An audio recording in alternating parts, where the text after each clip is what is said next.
Hi, my name is Sophie Duncan, and I'm an author with Wittegen Press. I'm making this recording in conjunction with Literary Plus, a group of independent authors trying to raise the profile of our work by combining our efforts. Today, I'm going to be reading a short story from the Horwood Mysteries series. The novels in this series are murder mystery meets magic, as seen through the eyes of the Horwood twins, detectives with the Sorcerous Crimes Task Force. This short story is a free prequel to these novels, harking back to the Young twins and explaining how Theo Horwood got his name. Rite Name.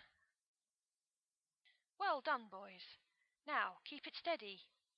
Auntie Daisy's calm praise caused a little puff of pride in Romy's chest as he concentrated on the ball of visible energy hovering between his and Remy's palms.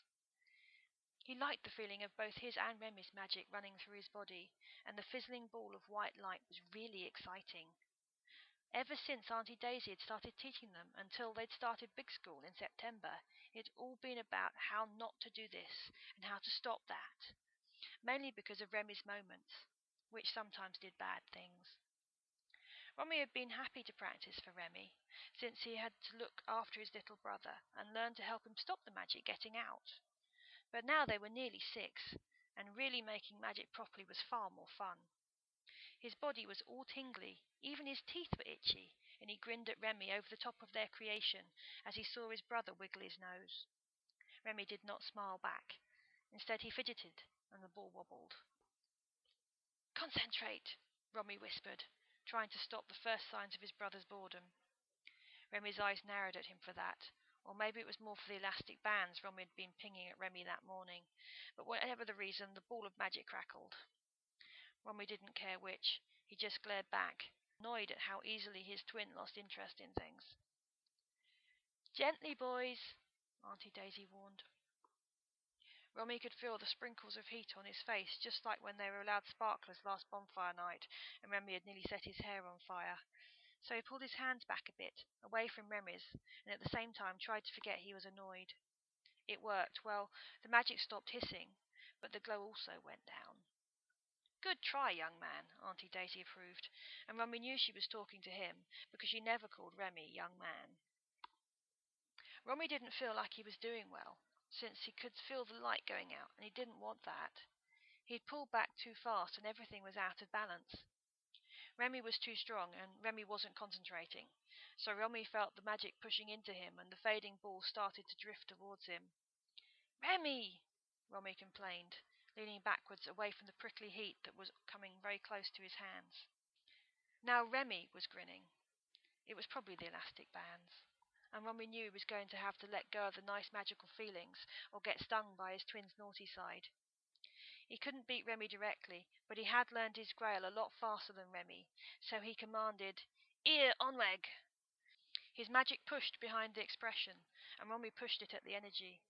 "Hey!" Remy objected, as Romy felt his brother's magic hiccup, and then the single ball became thousands of tiny balls of light scattering over their legs and the floor. Romy dropped his hands to his sides and steadied himself, waiting for the bright spots to disappear from in front of his eyes, and, as they did, he came face to face with a glare. "Romulus Theodore Horwood, no fair!" Remy snarled, leaning right over his crossed legs so that they were almost nose to nose.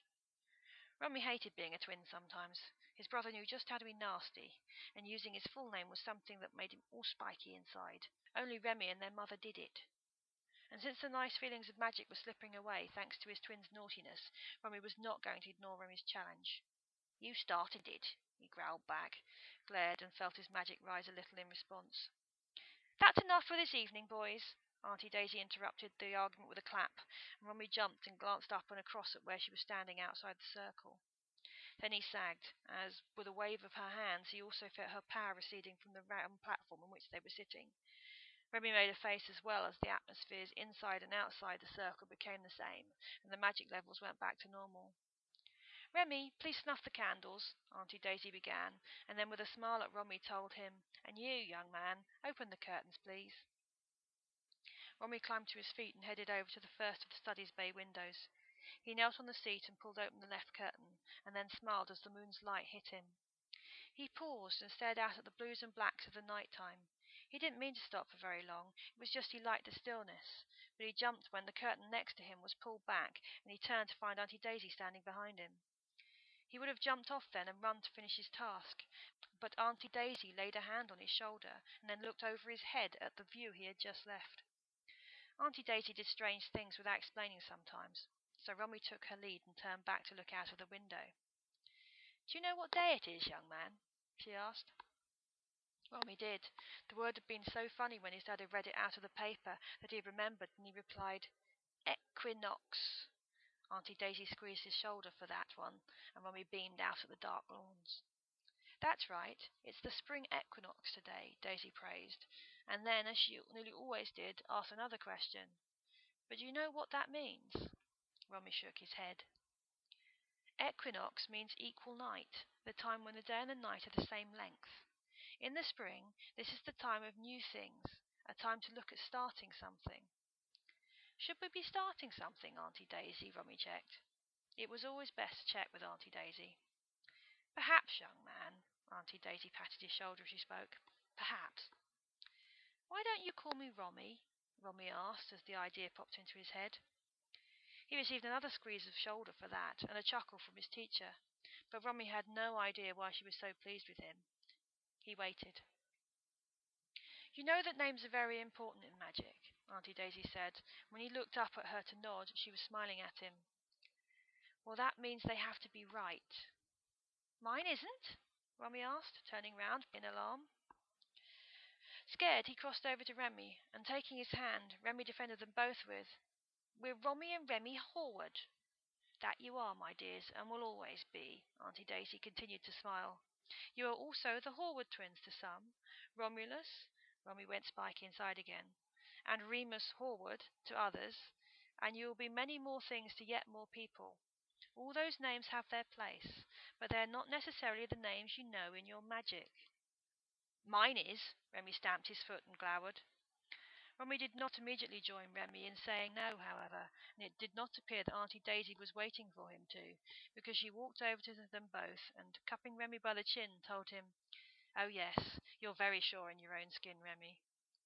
However, when she looked at him, still with the soft smile on her face, Remy was more scared, and he didn't know why. He was glad of Remy's hand in his. "But you, young man, should have a think," and she patted his shoulder again. Then the moment was over, and turning to the big pentacle they had just left, she told them, "Now, off with you both to clean your teeth. It's past your bedtime." It was fun when Auntie Daisy was babysitting. They got to sleep in a big old four-poster bed and stay up late and listen to her spooky stories. Yet the fun of it was missing for Romy, as he did as he was told and thought about what Auntie Daisy had said. He put on his pyjamas and cleaned his teeth without saying anything to Remy, and he didn't really listen to the story that night. Even when he lay down and stared at the farmyard scene on the bed canopy, he wasn't feeling the usual excitement of sharing the enormous bed with Remy. He smiled at Auntie Daisy when she kissed him good night, but they shared a look as well that told him she knew he was thinking hard. He closed his eyes, but he wasn't in the least bit sleepy. "What's wrong?" Remy's question came pretty quickly after the light went out, and Romy looked over to see a worried frown lit by moonlight on his twin's face. He didn't really know where to start, because he wasn't sure why he was so upset. "It's not the name thing, is it?" Remy got it right as usual, and Romy nodded. Remy sat up then, and leaning over Romy, dismissed, "That was just Auntie Daisy. She has to be spooky one time every day." "But she's right," Romy confessed, and felt instantly guilty, as Remy's shock showed. "You don't like being Romy?" Remy checked, and his voice was rather small. Romy sat up then as well, and Remy looked away at his knees. "Doesn't feel right," Romy tried to explain what Auntie Daisy had told him to think about. "But we're Romy and Remy." His brother sounded lost, and Romy stuck an arm round him. "I know, but I think it's wrong," Romy said, as the thought of it made him a little bit spiky inside also, kind of tingly as well, so he tried to explain again. It's not like me not liking being called Romulus. I don't hate Romy like that, but I think I have another name." Remy looked at him then, and he could see spikiness in his twin's eyes too, and he didn't like it either. But Auntie Daisy had only told him something that had been bothering him since the stopping stuff had finished and the making magic had started. "Okay, what do you want to be called?" Remy asked with a shrug.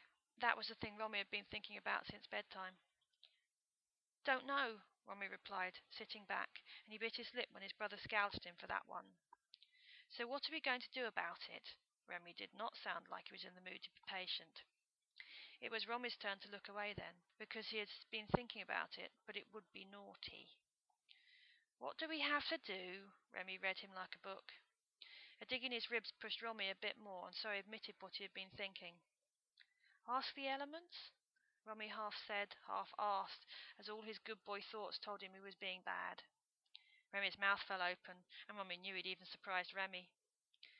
You know how to do it? Remy only checked stuff like that when he was nervous, and Romy had to take a deep breath to calm down as he nodded slowly. I remember what Auntie Daisy showed us. He tried to sound like he really meant it, but it wasn't as if she'd let them do it on their own yet. Why that way? Remy pressed, frowning again. The magic knows.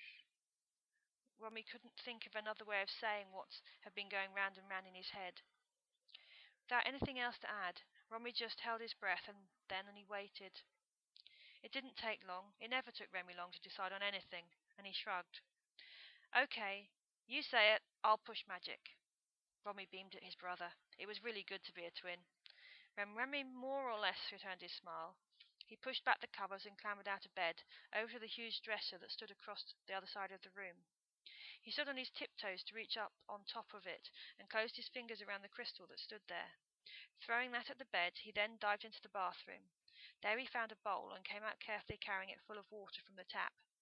It stopped as he put it on the bed where Remy was sitting cross-legged, looking at the crystal at his feet. But it wasn't very much, so he climbed back onto the high bed and sat to face Remy properly, also in the cross-legged position they used when working in the circle. Then, resting his elbows on his knees, Romy held out his hands, palm up, to his twin. I hope you know what you're doing. Remy made one final comment before slipping a palm under one of Romy's and over the other and closing his eyes. Romy felt the warm sensation of Remy's magic very quickly then, and he settled a bit as his own rose up to meet it. He liked working magic a lot, and the grail that Auntie Daisy had begun to teach them was like when Daddy had built them the new sandpit in the back garden rather than the little plastic box they'd had when they were small. He didn't know a lot of words yet, but he remembered the words of the expression from the week before. He started, calling on what Auntie Daisy had called the primary element of their magic, in the way she had shown them. For a moment he thought he'd got it wrong, because nothing happened. But then a puff of air touched his face, and his skin tingled. Remy opened one eye as some of his fringe slid down over his nose, but he looked impressed. They both glanced down between their hands, and there wasn't anything to see, but Romy could feel bits of what they had created there. A vortex, another big word Auntie Daisy had taught him. Dolvasta, Romy carried on, excited by the small success. Another bit to wait, and this time both he and Remy were looking down when gradually, from the bottom up, the vortex became visible, as water from the bowl mixed with the air. The funnel was only about as tall as a lollipop, and it stretched out to the same size wide at the top. It then closed down to almost a point at the bottom, but it glittered in the silver moonlight, and the twins grinned at each other as they both felt and saw their magic working. Romy sat still and let the vortex whirl for a little while, getting to know the wild feeling skipping through him. He was glad Remy was helping him, because he didn't think he'd have been able to hold the elements on his own. His strength and skills were getting bigger as he got bigger, but they weren't as big as Remy's. Earth, Remy prodded excitedly, and reminded Romy of what he had been doing. That Erden, Romy drew out the third element, concentrating harder as the expression got bigger. The crystal wobbled a lot as their magic lifted it, and Romy gritted his teeth as he tried to get hold of it properly. It more swooped than flew into place at the top of the vortex, where he wanted it, and he watched nervously as it began to spin. The crystal was bigger than the one they had practiced with, and he didn't know if they could hold it for very long. I've got it, Remy read him again, and he glanced up at his twin, who was giving him a don't mess with me look. There was nothing left but to go for it. The expression required all four elements to be in place for the question to be asked, so taking another deep breath, Romy finished. Die fear. This was the scary bit, and Romy bit his lip as he waited for the final element to arrive. Fire was dangerous. It could be made from anywhere when magic was being used, and although he felt it before, he still jumped when the air just above their crystal burst into flame. Remy's magic jumped as well, and the flame shot up half a foot. Sorry, Remy muttered immediately, and was frowning at their expression when Rummy checked. Forcing himself to breathe in deeply and making his shoulders go all floppy like Auntie Daisy had taught them, Rummy waited, and slowly the flame receded to a normal size, and Remy's sigh told him everything was back under control. The spinning elements are quite hard to hold on to, and Rummy could feel them trying to break out of their magic, so he decided to be quick. Elfin, Rummy spoke to all the elements. Tonan Yani Nama. Rummy knew he'd done something wrong as soon as he'd finished, because he felt the magic heave. Remy looked up at him, eyes wide, but they didn't dare move and risk dropping the expression. What did you do? Remy hissed, looking round the vortex for any sign of what was going to happen. Remy tried to think. He'd had it all right, hadn't he? He ran the words back through his head. Elfin, Tonnen, Yani. Yanu Nama, Rummy declared desperately, as he realized what he'd done, but it was too late, and he saw the additional fire he had called spread from above the crystal down over the stone and into the vortex. Oof! Remy grunted, and swayed forward dangerously close to the flames. Remy felt the wave of power that had hit Remy, and knew Remy had to have shielded him from most of it. The flame vortex started to grow, and Remy realized there was no saving the spell. Hurriedly, he leant back, untangled his legs, and kicked at Remy, pushing him backwards, and then as the vortex began to hiss loudly, he rolled backwards as well. Remy fell off the bed with a shout, and Remy hit the ground on his side with a thump, and he cowered there, shaking with the building power in the room. Without them to hold it back, the vortex swelled rapidly, flames spitting out across the bed, and Remy screamed at the power of it. He scrabbled low round the end of the bed to get to Remy and found his twin, head covered with his arms. He ducked down next to him, and they both screamed as a roar of flame ripped over their heads. "Ir Onweg!" Remy yelled, but they'd lost control of the magic, and it took no notice. Auntie Daisy! Auntie Daisy! Remy cried out, his fear, and Remy joined in as his eyes began to prickle with fright. Remy had never been so glad as when the bedroom door smashed in and their rescuer strode in, her hands raised to the storm of magic. Auntie Daisy was a little woman, but Remy grabbed at Remy and hid from her might as he felt her magic take on the mess they had made. Dovasta! Purifin! She ordered in a way that left Remy breathless, and a wave of magic was immediately followed by one of water.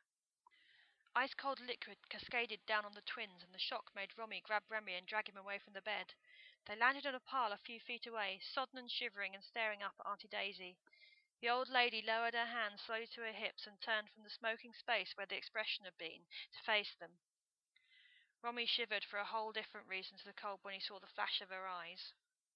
"What have I told you both about not casting magic without a protection in place?" Auntie Daisy demanded, her voice getting higher as she continued. "You could have set yourselves on fire. Do you know how dangerous that was?" Remy didn't know what to say. He was scared and guilty in equal measure, and he didn't know how to make it right. "Oh, boys!"